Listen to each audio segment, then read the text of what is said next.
محرم میں نکاح کرنا کیا منحوس ہوگا؟ نہیں، کوئی مہینہ کوئی دن اسلام میں منحوس نہیں ہے، اور اگر ہم کسی کے غم کی وجہ سے کسی مہینے کو منحوس سمجھنا شروع کر دیں اور اس میں نکاح پہ پابندی لگا دیں تو پھر تو اسلامی تاریخ میں یکم محرم سے لے کے 30 ذی الحجہ تک ہر دن کوئی نہ کوئی واقعہ ہوا ہے.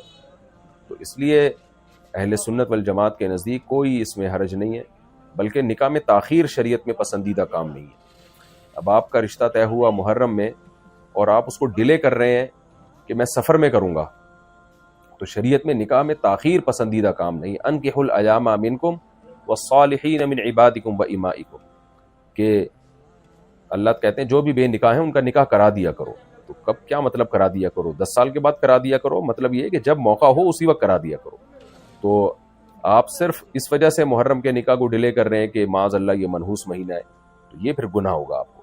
ویسے ہی کوئی ڈیلے کر رہا ہے کہ ابھی اس کے لیے سوٹیبل نہیں ہے نکاح کرنا تو ایک الگ بات ہے، لیکن اپنی طرف سے کسی مہینے کو آپ نے منحوس قرار دے کے نکاح جیسی مبارک عمل کو ڈیلے کر دیا، یہ پھر شریعت پر زیادتی ہونے کی وجہ سے گناہ ہوگا اس میں کہ آپ نے شریعت پر اضافہ کیوں کیا. بعض لوگ کہتے ہیں اگر اس مہینے میں آپ کے ابا کا انتقال ہوا ہوتا تو آپ نکاح کر لیتے. بالکل کر لیتے اگر 1 سال گزر چکا ہوتا. ہاں، جس وقت انتقال ہوتا ہے اس وقت تو انسان رو رہا ہوتا ہے، غمزدہ ہوتا ہے، اس کی توجہ ہی نہیں جاتی نکاح وغیرہ کی طرف، وہ ایک الگ بات ہے. لیکن اگلے سال جب وہی مہینہ آئے گا تو اس میں سب لوگ کر رہے ہوتے ہیں. کسی یعنی فرض کریں کہ ربیع الاول میں یا رجب میں آپ کے والد کا انتقال ہوا، تو یہ کہیں بھی نہیں ہے کہ اگلے رجب میں آپ نے شادی نہیں کرنی کیونکہ آپ کے والد کا انتقال ہوا تھا. تو پھر تو کبھی آپ کی والدہ کا انتقال ہوا ہوگا، کسی مہینے آپ کی والدہ کا انتقال ہوا ہوگا. تو غم کا مہینہ جب اگلے سال دوبارہ آتا ہے تو اس میں وہ نہ انسان کے وہ جذبات ہوتے ہیں اور نہ جو ہے اس پہ کوئی شرعی احکام ہوتے ہیں. تو اس لیے سیدنا حسین رضی اللہ تعالی عنہ کی شہادت میں نے بار بار بتایا کہ چھوٹے غم نہیں ہے، امت کے لیے بہت بڑا غم تھا. شاید تاریخ میں امت نے اس سے بڑا غم نہ دیکھا ہو. لیکن اب ہر سال اس مہینے کو آپ منحوس سمجھنا شروع کر دیں اور اس میں کوئی خوشی منانے کو ناجائز سمجھنا شروع کر دیں، یہ پھر شریعت پر اضافہ ہے، شریعت پر زیادتی ہے. یہ زیادتی اضافہ جائز نہیں ہے. محرم میں ہماری سوچ اور عمل کا رخ کیا ہونا چاہیے؟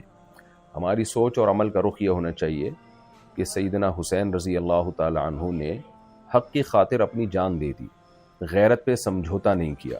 اور ہم سب ہو چکے ہیں، ہم بغیرتی پہ سمجھوتا نہیں کرتے، ہم الٹا چلتے ہیں، حق کے لیے آواز نہیں اٹھاتے، اور اگر آواز اٹھاتے بھی ہیں تو اس میں اپنا مفاد ہوتا ہے. تو یہ سب چیزیں ہمیں سیدنا حسین رضی اللہ تعالی عنہ کی سیرت سے سیکھنی چاہیے کہ آپ نے غیرت اور حمیت پر سمجھوتا نہیں کیا. ایک ظالم بدبخت کے سامنے آپ جو ہے یہ خوب سمجھ لیں، سیدنا حسین بغاوت کے لیے نہیں نکلے تھے کربلا میں. اگر آپ ریاست کے خلاف بغاوت کے لیے نکلے ہوتے تو خواتین اور بچوں کے ساتھ نہ نکلے ہوتے، پوری فوج لے کے نکلے ہوتے.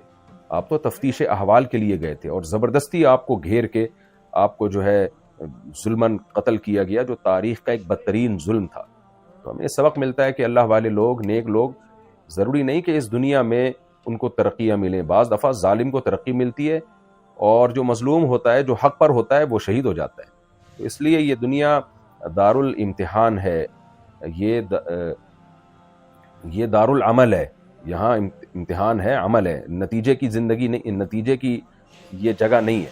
تو جب اللہ کے نبی کے لاڈلے سیدنا حسین رضی اللہ تعالی عنہ کے ساتھ ظلم ہو سکتا ہے، آپ شہید ہو سکتے ہیں، اور دنیا کے لحاظ سے تو اس کو ناکامی سمجھا گیا نا. یعنی جو کوفہ کا بدبخت لانتی گورنر تھا جس کے ہاتھ رنگین ہوئے سیدنا حسین کی شہادت سے، تو وہ تو اپنے آپ کو کامیاب سمجھ بیٹھا نا کہ جو وہ چاہتا تھا اس نے کر لیا. لیکن کیا کوئی ذرا سے ایمان والا شخص بھی یہ سمجھ سکتا ہے کہ وہ کامیاب تھا؟ ظاہر ہے اس نے زندگی بھر کی لعنت اور زندگی بھر کی نحوست اپنے ذمہ لے لی. تو ہمیں سبق لینا چاہیے کہ یہ دنیا دار فانی ہے، اس کی کامیابی اور اس کی ناکامی اصل نہیں ہے. حضرت زکریا علیہ السلام کو آرے سے چیر دیا گیا تھا، کتنے پیغمبروں کے ساتھ ظلم زیادتیاں ہوئی. سیدنا عثمان رضی اللہ تعالیٰ عنہ کے ساتھ کیا ہوا؟ حالانکہ آپ عشرہ مبشرہ میں سے ہیں. سیدنا عثمان رضی اللہ تعالیٰ عنہ، آپ کو دنیا میں اللہ نے جنت کی بشارت دی ہے، لیکن کیسے شہید کر دیے گئے. تو یہ دنیا کی کامیابیاں اور خوشیاں، اس سے کبھی ہمیں دھوکے میں نہیں آنا چاہیے. کبھی اللہ کی نعمت بھی ہوتی ہیں اور کبھی اللہ کی طرف سے عذاب بھی ہوتی ہے. یہ بہت بڑا سبق ملتا ہے ہمیں سیدنا حسین رضی اللہ تعالی عنہ کے واقعے سے۔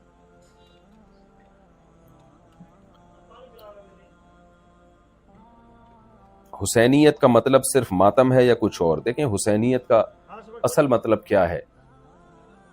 اصل مطلب ہے غیرت، شجاعت، بہادری، یہ حسینیت کا اصل مطلب ہے۔ صبر، جس میں صبر سب سے پہلے آتا ہے۔ تو ماتم کے تو بارے میں حسین کے نانا صلی اللہ علیہ وسلم کی صحیح حدیث ہیں کہ جو گریبان چاک کرتا ہے اور سینوں پہ چہرے پہ مارتا ہے، یعنی جو بھی یہ ماتم کرتا ہے، ماتم اسی کو تو کہتے ہیں، اب اس کی شکلیں بدلتی رہتی ہیں، تو وہ تو صحیح حدیث ہمارے سامنے موجود ہے۔ نبی نے فرمایا وہ ہم میں سے نہیں ہے، کیونکہ یہ زمانے جاہلیت کی رسم تھی۔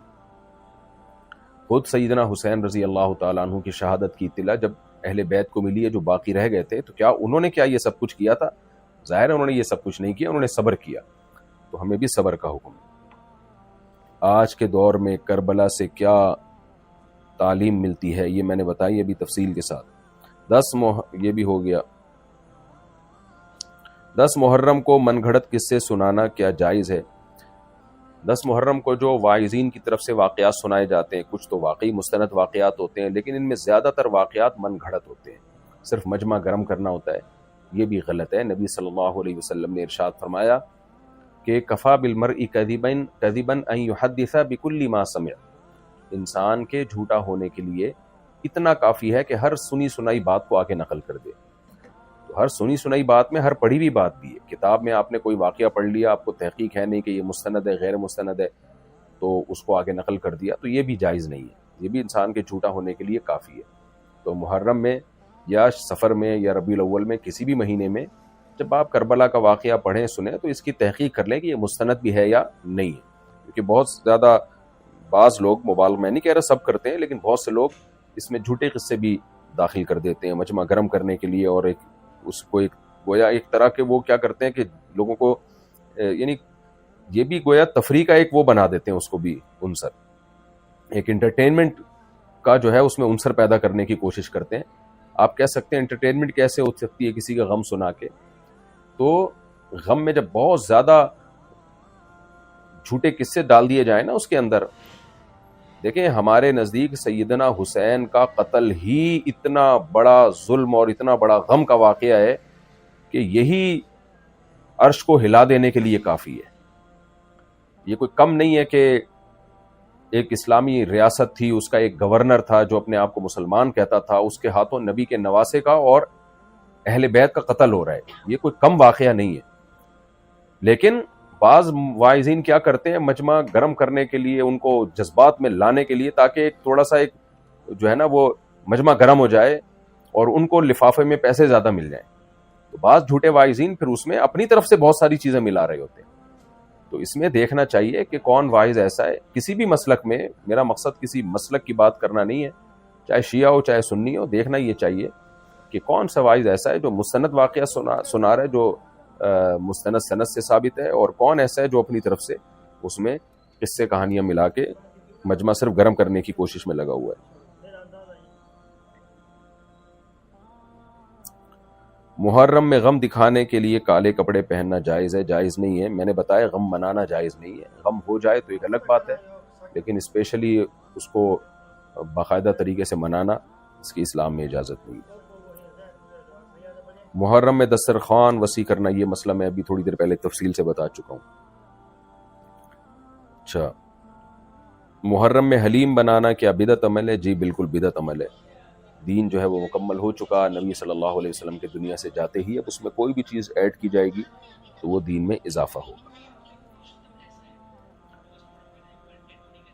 محرم میں منت مانگنا کیا جائز ہے؟ بعض لوگ یہ بھی سمجھتے ہیں کہ محرم میں منت مانی جائے تو وہ پوری ہوتی ہے، تو اس کی بھی کوئی دلیل نہیں ہے، اور اسپیشلی یہ سمجھ کے محرم میں منت ماننا کہ اس میں زیادہ ثواب ملے گا یا منت پوری ہوگی، یہ بھی جائز نہیں ہے، گناہ ہے کہ آپ نے اپنی طرف سے کیوں شریعت کے کہے بغیر کسی مہینے کو منت کے لیے خاص کر لیا۔